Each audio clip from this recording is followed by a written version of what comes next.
Hello ವೀಕ್ಷಕರೇ, welcome to food nectar. ಈರುಳ್ಳಿ cut ಮಾಡಬೇಕು, ಟೊಮೊಟೊ ಕಟ್ ಮಾಡಬೇಕು, ಹಸಿಮೆಣಸಿನ್ಕಾಯಿ ಕಟ್ ಮಾಡಬೇಕು ಅನ್ನೋ ಕಷ್ಟ ಇಲ್ದಿರ ಚಿತ್ರಾನ್ನನ ರೆಡಿ ಮಾಡ್ಕೋಬಹುದು. ಬನ್ನಿ ಹೇಗೆ ಮಾಡೋದು ಅಂತ ನೋಡ್ಕೊಬರೋಣ. ಮೊದಲಿಗೆ ನಾನಿಲ್ಲಿ ಒಂದು ಮಿಕ್ಸಿ ಜಾರನ್ನು ತಗೊಂಡು ಅದರಲ್ಲಿ 2 ಸ್ಪೂನಷ್ಟು ಹಸಿ ಕಾಯಿ ತುರಿನ ಸೇರಿಸ್ಕೊತಾ ಇದ್ದೀನಿ.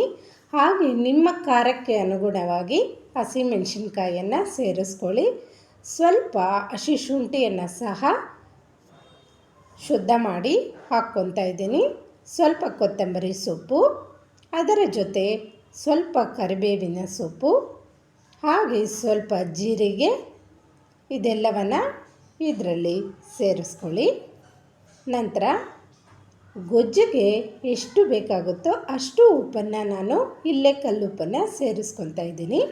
ಸ್ವಲ್ಪ ನೀರನ್ನು ಸೇರಿಸ್ಕೊಂಡು ಇದನ್ನು ತರಿಯಾಗಿ ರುಬ್ಕೊಬನ್ನಿ. ನುಣ್ಣಗೆ ರುಬ್ಕೊಬರೋ ಅವಶ್ಯಕತೆ ಇರೋದಿಲ್ಲ. ನಂತರ ಒಂದು ಕಡಾಯಿಯನ್ನು ಬಿಸಿ ಮಾಡಿಕೊಂಡು ಎಣ್ಣೆನ ಸೇರಿಸ್ಕೊಳ್ಳಿ. ಎಣ್ಣೆ ಬಿಸಿಯಾದ ನಂತರ ಇಲ್ಲಿ ನಾವು ಸಾಸಿವೆನ ಹಾಕ್ಕೊತಾ ಇದ್ದೀವಿ.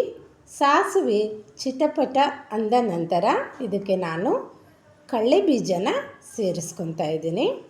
ಇದರ ಜೊತೆ ಸ್ವಲ್ಪ ಕಡಲೆಬೇಳೆನೂ ಸೇರಿಸ್ಕೊಳ್ಳಿ. ಉದ್ದಿನ ಬೇಳೆಯನ್ನು ಸಹ ಸೇರಿಸ್ಕೋಬಹುದು.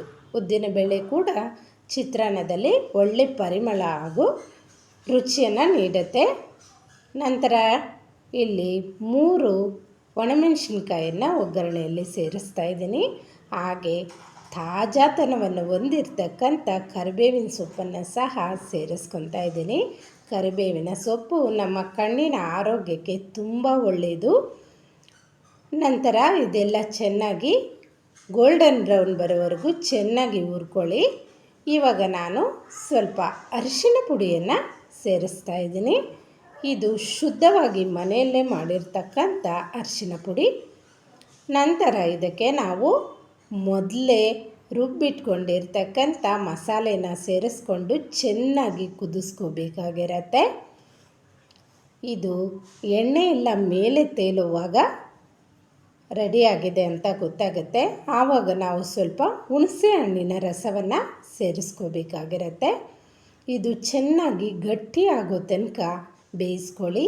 ಲಾಸ್ಟಲ್ಲಿ ಕೊತ್ತಂಬರಿ ಸೊಪ್ಪನ್ನು ಸಹ ಸೇರಿಸ್ಕೊತಾ ಇದ್ದೀನಿ.